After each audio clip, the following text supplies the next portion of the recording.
नमस्कार, मैं वरुण जौहरी। INTA media में आप सभी का स्वागत है। मध्य प्रदेश में चुनावी माहौल गर्म होता जा रहा है। चुनाव निकट आ रहे हैं, करीबन 20 से 22 दिन बचे हैं और इसी के साथ हमारी चुनावी यात्रा भी रफ्तार पकड़ रही है।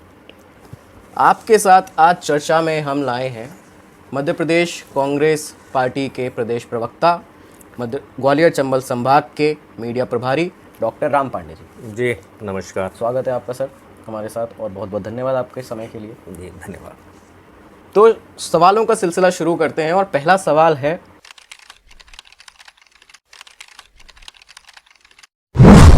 ग्वालियर में कोरोना काल में भाजपा ने सदस्यता ग्रहण समारोह किया। कांग्रेस ने पहले उसका विरोध किया। उसके कुछ ही समय बाद में कांग्रेस का भी एक समारोह हुआ उसी तरह का, जिसमें बहुत भीड़ आई। भाजपा के कार्यक्रम में भी बहुत भीड़ थी और इस समारोह का नाम था कमलनाथ का ग्वालियर दौरा। जी, जब दोनों ही कार्यक्रमों में उसी तरह की भीड़ हुई है तो कांग्रेस पार्टी विरोध क्यों कर रही थी? किस बात का विरोध था भाजपा के सदस्यता ग्रहण समारोह? हमें सबसे पहले तो इस बात पर जाना चाहिए कि ये मध्य प्रदेश में उपचुनाव हो रहे हैं तो क्यों हो रहे हैं। जब से मध्य प्रदेश बना है पहली बार 28 सीटों पर उपचुनाव हो रहे हैं और आप भी अच्छी तरह से जानते हैं कि जब हमारे देश में 31 जनवरी को पहला कोरोना पेशेंट पाया गया था, 12 फरवरी को राहुल गांधी जी ने सरकार को बताया था कि कोरोना को लेकर हमें जागरूक हो जाना चाहिए और जो भी हम कोरोना को रोकने के लिए प्रयास कर सकते हैं वह करना चाहिए, लेकिन सरकार ने ध्यान नहीं दिया। उसी बीच में भारतीय जनता पार्टी, शिवराज और सिंधिया जी ने मिलकर एक प्रगतिशील सरकार को गिराने का षड्यंत्र रचा। जो खासकर सिंधिया समर्थक विधायक थे उनको हेलीकॉप्टर के माध्यम से भारतीय जनता पार्टी द्वारा बेंगलोर ले जाया गया। वहाँ उनको 20 दिन करीब होटल में रखा गया। उनकी सारी शर्तें मानी गईं, जैसे उनको 35 करोड़ से 70 करोड़ में प्रति विधायक देने की बात की गई। इस्तीफ़ा देने के बाद भी उनको विधायक का टिकट दिया जाएगा, ये बात भी तय की गई। मंत्री भी बनाया जाएगा, ये बात भी तय की गई और मंत्री बनने के बाद जो विभाग वह चाहेंगे वो विभाग भी उनको दिया जाएगा। ये सारी बातें जब बेंगलोर में तय हो चुकी तो उसके बाद उन्होंने विधायकों ने इस्तीफ़ा दिया और भारतीय जनता पार्टी के नेता हेलीकॉप्टर से उन विधायकों का इस्तीफ़ा लेकर भोपाल आए। विधानसभा अध्यक्ष को दिया गया। नियम के हिसाब से विधानसभा अध्यक्ष को इस्तीफ़ा विधायक द्वारा स्वयं दिया जाना चाहिए था। इसके बाद जब 22 विधायकों ने इस्तीफ़ा दे दिया तो कांग्रेस के पास विधायकों की संख्या कम हो गई। कमलनाथ जी ने इस्तीफ़ा दे दिया। 20 मार्च को शिवराज सिंह चौहान जी ने मुख्यमंत्री पद की शपथ 20 मार्च को कमलनाथ सरकार ने इस्तीफ़ा दिया और 23 मार्च को शिवराज सिंह चौहान ने शपथ ली और 24 मार्च को देश में लॉकडाउन कर दिया गया। इस बात से ये तो प्रमाणित हो जाता है कि भारतीय जनता पार्टी कोरोना के प्रति सीरियस नहीं थी। और 24 मार्च को जब अचानक लॉकडाउन कर दिया गया तो आपको भी जानकारी होगी, पूरे देश में हाहाकार मच गया था। मजदूर घर से निकल पड़े थे। 1200 किलोमीटर उन लोगों ने साइकिल चलाई और पैदल चले। कई मजदूर तो रास्ते में भूख प्यास से बेचारे मर भी गए। कुछ रेलवे प्लेटफॉर्म पर मर गए, कुछ रेलवे ट्रैक पर मर गए। इतनी भयानक ये दुर्घटनाएं हुई और इस सबका सबसे बड़ा कारण था मध्य प्रदेश सरकार को गिराना। यदि मध्य प्रदेश सरकार को गिराने का प्रयास नहीं किया जाता तो जो 1-1.5 महीने का टाइम था केंद्र सरकार के पास, उस समय को कोरोना के लिए ये प्रॉपर प्लानिंग बना सकते थे। लेकिन उस समय सरकार गिराना भारतीय जनता पार्टी की प्राथमिकता थी और जब शर्तों के आधार पर तय हो गई, सरकार को गिरा दिया गया, शपथ ली। उसके बाद जो 14 मंत्री बने थे वो अपने क्षेत्र में चले गए। सिंधिया समर्थक थे, अपने क्षेत्र में चले गए और जनता को गुमराह करने का प्रयास करने लगे। झूठी बातें जनता को बताने लगे कि कमलनाथ सरकार हमारे काम नहीं कर रही थी। तो मैं उनसे पूछना चाहता हूं, क्या बाकी 27 राज्यों में भी सरकारें हैं तो उनके विधायक तो बेंगलोर जा नहीं रहे हैं, उनके विधायक तो 5 स्टार होटल नहीं रुक रहे हैं, वहाँ की सरकारें क्यों नहीं गिर रही हैं? क्या मात्र कमलनाथ सरकारी काम नहीं कर रही तो जो यहाँ गिराने का प्रयास किया गया? और जब इन्होंने जनता के बीच में जाने का, झूठ फैलाने का काम किया तो हमारा कर्तव्य बनता था, कांग्रेस पार्टी होने के नाते हमारा दायित्व था कि हम जनता को जाकर सच्चाई बताएं। तो हम जनता के बीच में सच्चाई बताने के लिए गए, ये जनता के बीच में झूठ फैलाने के लिए गए। तो हमारा दायित्व था कि जनता को हम बताएं कि किस तरह से कमलनाथ सरकार को जानबूझकर गिराया गया, किस तरह से आपके वोट को बेचा गया, किस तरह से आपको धोखा दिया गया, किस तरह से संविधान के साथ गद्दारी की गई, किस तरह से लोकतंत्र के साथ गद्दारी की गई। जो विधायक गए हैं कांग्रेस से भाजपा में, उनका कहना है कि हम अपने नेता के सम्मान के लिए, हम अपने नेता के लिए गए हैं, और नेता हैं ज्योतिरादित्य सिंधिया। उनका साफ तौर पे इनकार है कि हमने किसी तरह के पैसे नहीं लिए हैं, हम बिके नहीं हैं, हम अपने नेता के सम्मान के लिए गए हैं। क्या सम्मान नहीं था उनका? जब से कांग्रेस पार्टी में आए हैं तब से सांसद हैं।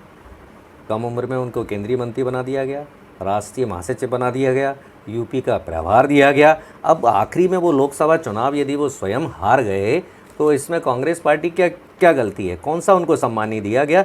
उन्होंने जिसको कहा उसको मंत्री बनाया गया। ग्वालियर चंबल में जो वो काम कहते थे उनका काम किया गया। ये उनका सम्मान नहीं, ये उनका अहंकार था, घमंड था।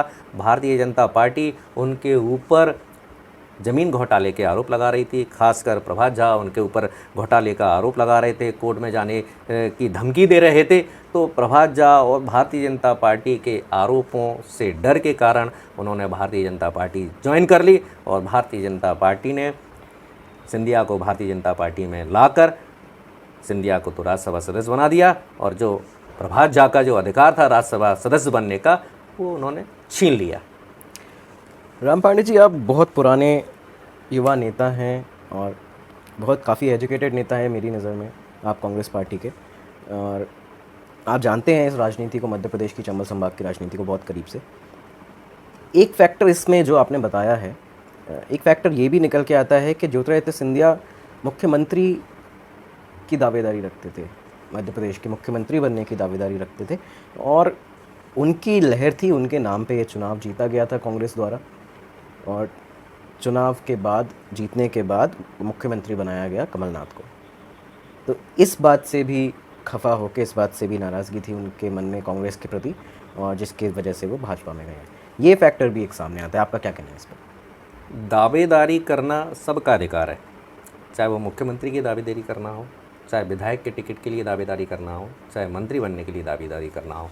लेकिन किसी एक को यदि मुख्यमंत्री बना दिया जाता है, या विधायक का टिकट दे दिया जाता है, या मंत्री बना दिया जाता है, तो फिर ये उस कार्यकर्ता और नेता का कर्तव्य होता है कि पार्टी की बात माने।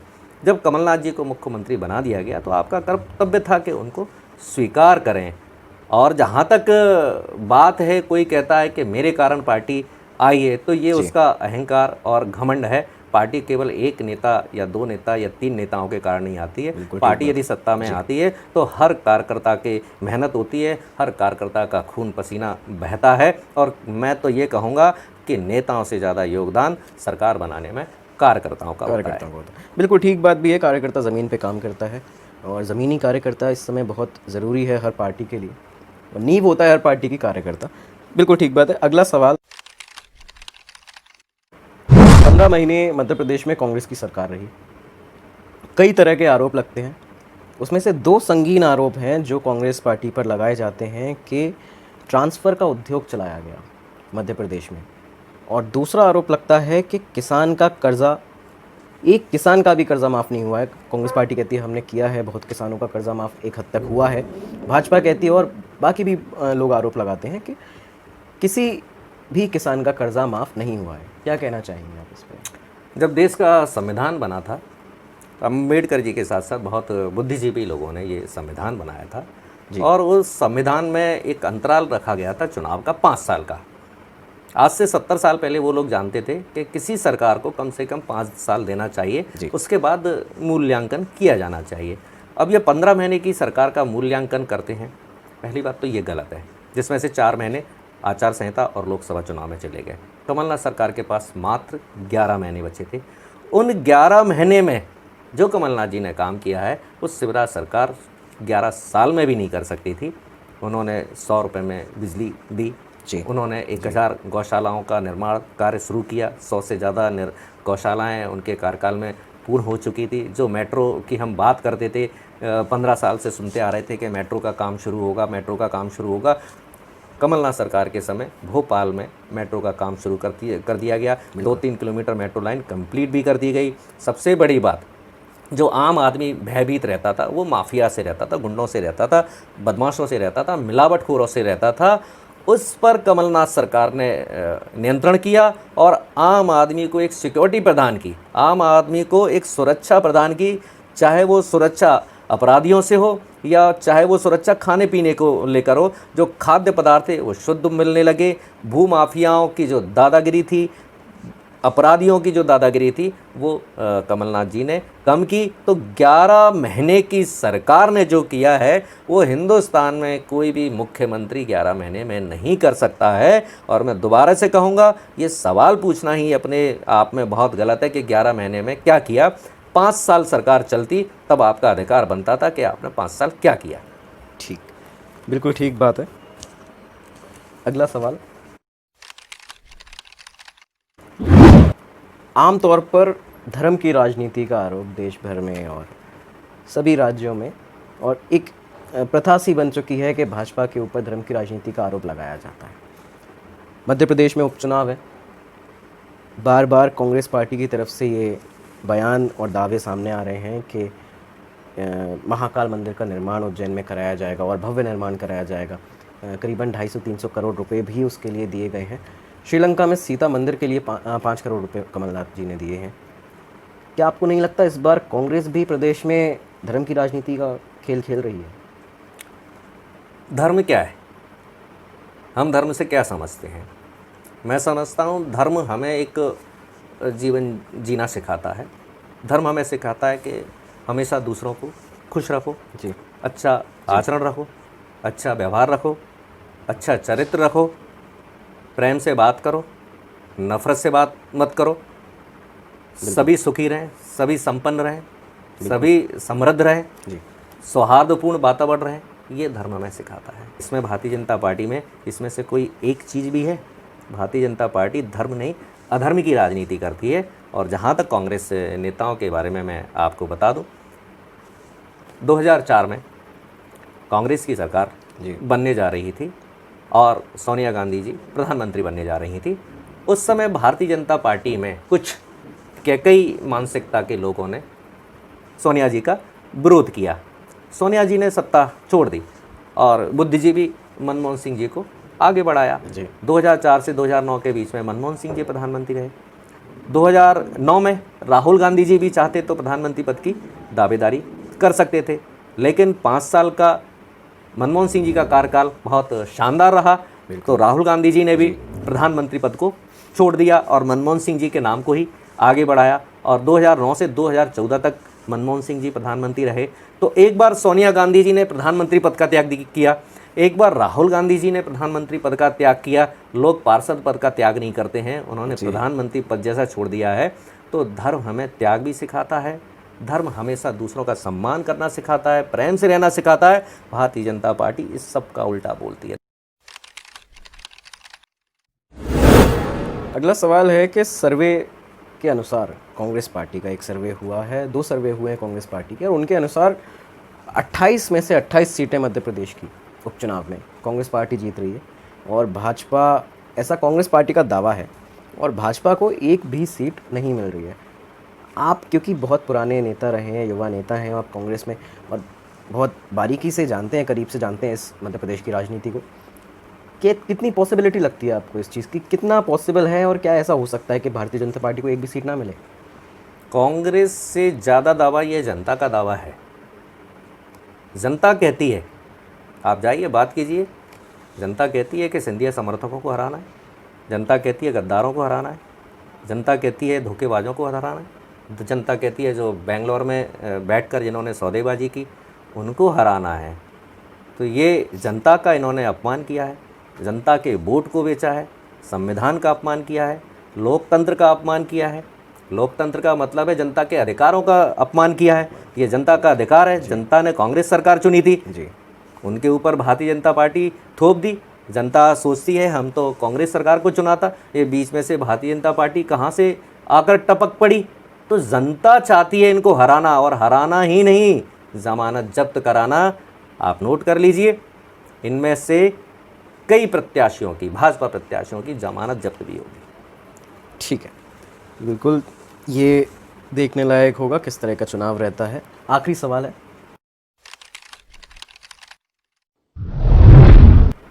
ग्वालियर पूर्व सीट से भाजपा से कांग्रेस में आए सतीश सिकरवार खड़े हुए हैं कांग्रेस की तरफ से विधायकी के लिए यहाँ ग्वालियर पूर्व से। उनके प्रचार प्रसार में एक कमी नज़र आ रही है, और वो कमी है ग्वालियर संभाग के और ग्वालियर के नामी ग्रामी युवा नेताओं की, युवा चेहरे जो कि खुद भी शायद दावेदार थे विधायकी के ग्वालियर पूर्व से, और या समझते थे खुद को दावेदार, उनकी कमी नज़र आ रही है, वो गायब नज़र आ रहे हैं सतीश सिकरवार के प्रचार प्रसार से। ऐसा क्यों? नेता से महत्वपूर्ण होता है कार्यकर्ता। जी जी। 100% कार्यकर्ता सतीश सिकरवार जी के साथ काम कर रहे हैं, सतीश सिकरवार जी को जिताने का काम कर रहे हैं। मैं भी कई बार जा चुका हूं उनके साथ में। जी। यदि कोई युवा नेता या कोई एकाध नेता नहीं नज़र आ रहा है तो हो सकता है कोरोना काल भी है, स्वास्थ्य कारण भी हो सकता है, पारिवारिक कारण भी हो सकता है, लेकिन आप ये मान के चलिए कि 100% कार्यकर्ता सतीश सिकरवार जी के साथ है, कांग्रेस के साथ है, हाथ के बंदे के साथ है। ठीक है, सवालों का सिलसिला यहाँ पे ख़त्म करते हैं और इसके बाद में हम एक नया सेगमेंट लेकर आए हैं INTV मीडिया पर आप सभी के लिए, जो है रैपिड फायर। हम कुछ नेताओं के या किसी मुद्दे का नाम लेंगे और जो हमारे गेस्ट हैं वो हमें बताएंगे कट शॉर्ट में आप लोगों को उसके बारे में एक डिस्क्रिप्शन। तो रैपिड फायर में आपके लिए पहला जो शब्द है, जो मुद्दा है एक्चुअली वो एक, और वो ये है टिकाऊ बिकाऊ। इस शब्द से आपको आपकी क्या प्रतिक्रिया है? जनता प्रदेश ही नहीं पूरे देश में संदेश देना चाहती है। जब ये 28 सीटों पर भारतीय जनता पार्टी हारेगी तो पूरे देश में संदेश जाएगा कि अब बिकाऊ नहीं केवल टिकाऊ चलेंगे और ये विधायकों का बिकना बंद हो जाएगा। ठीक है, दूसरा दो नेताओं के नाम होंगे और इसमें है कि ग्वालियर सीट से सुनील शर्मा या फिर प्रद्युमन सिंह तोमर। इसमें तो कुछ सोचने वाली बात ही नहीं है। शायद वो पहले नेता हैं जिन्होंने सबसे पहले बोला था, प्रद्युमन सिंह जी ने, कि भारतीय जनता पार्टी हमें 50 करोड़ का ऑफ़र दे रही है भारतीय जनता पार्टी में आने के लिए। ये प्रद्युमन सिंह तोमर स्वीकार कर चुके हैं, मीडिया को बता चुके हैं, और ये स्वीकार करने के बाद, मीडिया को बताने के बाद वो बेंगलोर गए थे, तो उन्होंने तो प्रूफ दिया है कि हमने पैसा लिया है और ये जनता को पता है। तो सुनील शर्मा जी की जीत तो 100% तय है। 2020 उपचुनाव में मध्य प्रदेश की जनता किसे चुन सकती है, शिवराज या कमलनाथ? दोनों के चरित्र में बहुत अंतर है। शिवराज जी को झूठ की दुकान बोला जाता है और कमलनाथ जी सच की फैक्ट्री है, सच का शोरूम है वो। जनता के सामने शिवराज जी एक नहीं 25,000 बार झूठ बोल चुके हैं, और ये भारतीय जनता पार्टी के नेता और कार्यकर्ता भी अब इस बात को अच्छी तरह से जानते हैं। आखिरी सवाल है रैपिड फायर का। जिस तरह का राजनीतिक समीकरण और जिस तरह की राजनीतिक परिस्थितियां मध्य प्रदेश में बनी हैं, जनता के मन में भी ये बात आई होगी कि सिर्फ ये 22 विधायक कांग्रेस पार्टी से भाजपा में सिंधिया जी के साथ क्यों गए। तो सिंधिया जी अपने साथ में 22 विधायक और 75,000 कांग्रेस कार्यकर्ताओं को भाजपा में लेकर गए। आप क्योंकि बहुत पुराना नाम है कांग्रेस कमेटी का और कांग्रेस पार्टी का मध्य प्रदेश में, क्या आपको कभी भारतीय जनता पार्टी की तरफ से, या जिस तरह के आरोप लगते हैं कि भारतीय जनता पार्टी विधायकों को अपने साथ में लेके गई है, कुछ भी मांगे उनके सामने रख के या उनकी मांगे मान के कुछ पैसे का लेन देन करके, क्या आपको कभी अप्रोच या प्रपोजल नहीं आया है भारतीय जनता पार्टी की तरफ? मुझे किसी भारतीय जनता पार्टी के नेता या कार्यकर्ता में कांग्रेस भाजपा में जाने के लिए अप्रोच नहीं किया गया है, क्योंकि जिन लोगों का रवैया ढुलमिल होता है अप्रोच उसको की जाती है। मेरे बारे में सब जानते हैं कि ये कांग्रेस विचारधारा का है और ये अपनी विचारधारा को बदलेगा नहीं, इसलिए मुझे किसी ने अप्रोच नहीं किया है। ठीक है, बहुत बहुत धन्यवाद राम पांडे जी आपका हमारे साथ जुड़ने के लिए, हमें समय देने के लिए। मध्य प्रदेश की हर खबर हम पहुंचा रहे हैं आप तक। वेबसाइट पर आप हमारे आर्टिकल पढ़ते हैं, न्यूज़ पोस्ट देखते हैं आप हमारे हैंडल्स पर। इसी तरह जुड़े रहिए और शेयर करते रहिए। और पिछले वीडियोस पे इतना अच्छा रिस्पांस देने के लिए बहुत बहुत धन्यवाद। मैं वरुण जौहरी।